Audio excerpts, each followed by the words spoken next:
Good evening. It's very nice, my great pleasure to talk about the food pantry and the 3 recipient awardees of these programs. It is my pleasure to work for Catholic Charities for the past 35 years.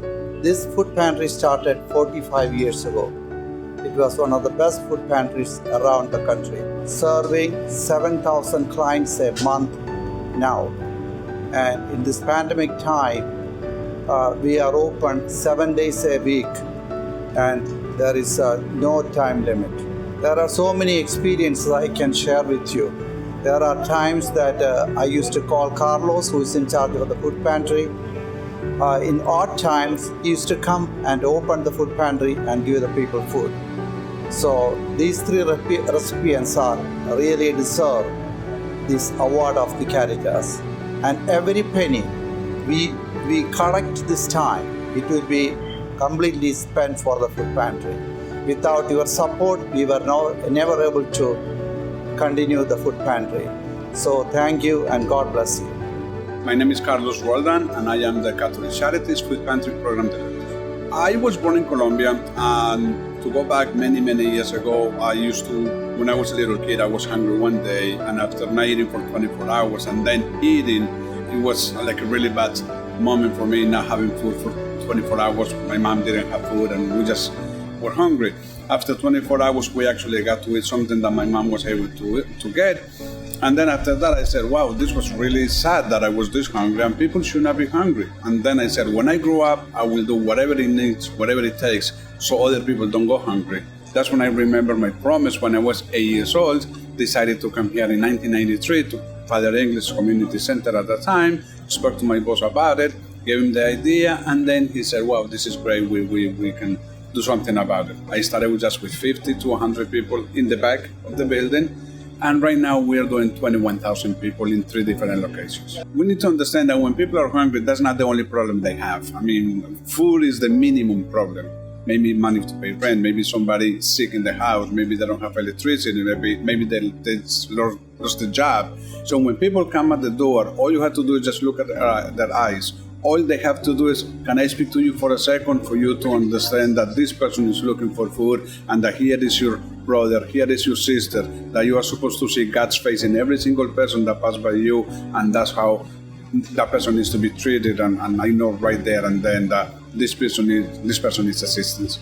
I received a phone call actually on March 17 this year, telling me that we needed to send volunteers home, that we needed to send some people home because we were in crisis, because we were having this problem. And then I said, I'm sorry, but I'm not going home. I'm not going to stay home. People are hungry. People will continue being hungry. How about those people who are sent home from work, and those people that will not be getting a paycheck, those people that will not be receiving anything, those people are still hungry. Now kids do not go to school, they are not going to have breakfast and lunch in school, so it's going to be really hard for all these families. So I did speak to my boss and I said, whatever I need to do, I will do, but the food pantry needs to remain open. We need to continue being open. When I said we are going to feed people, is because I know that behind the curtain, I have all these wonderful people waiting for that phone call, waiting for that email, waiting for that text message.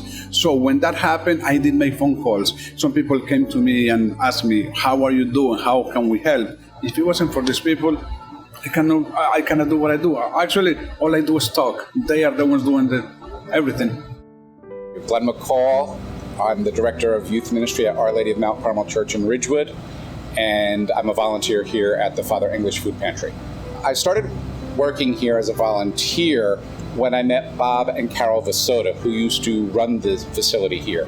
I was the youth minister at St. Mary's in Pompton Lakes, and they were parishioners there. And they had come to me and said, we'd love to have the teenagers from Pompton Lakes get involved at the food pantry. And that's how it started about 25 years ago.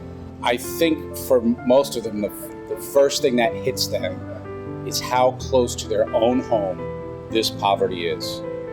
That those who are hungry are less than 10 minutes from their own house. I think in working with the teenagers, saying to them, I want you to try tomorrow to go through the day without eating breakfast.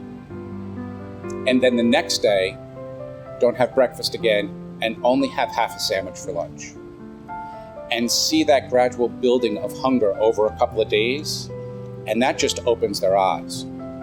And then saying to them, most people don't even have one full meal a day, and that's it, if they're lucky. And those people live only 10 minutes from their house. Carlos is what keeps me coming back here. The way he treats the people here, the dignity that everyone is treated with, that's what keeps me coming back. The support of the work here is vital. Literally thousands of people receive some sort of support through Catholic Charities in the Diocese of Paterson. Without that financial support, these services can't be provided. We can't help those who are in need. So I think it's very important for people to give what they can, no matter how small. It goes back to what my family said, no matter what you can do, no matter how small, it makes a difference. I'm Barbara Gassler. I work at the Food Pantry for Catholic Charities Community Services in Franklin, New Jersey. I'm the assistant director of the Food Pantry in Gassler. God's put the desire in my heart to help people. I've worked with food pantries since 1983, and it's just something I just get up to do. I just want to do it. I just want to help. To volunteer, they just get the joy to help people. There's nothing better than to help people out, and it's just a gift from God, I feel. It's just enjoyment. I love doing what I do. I live to do what I do.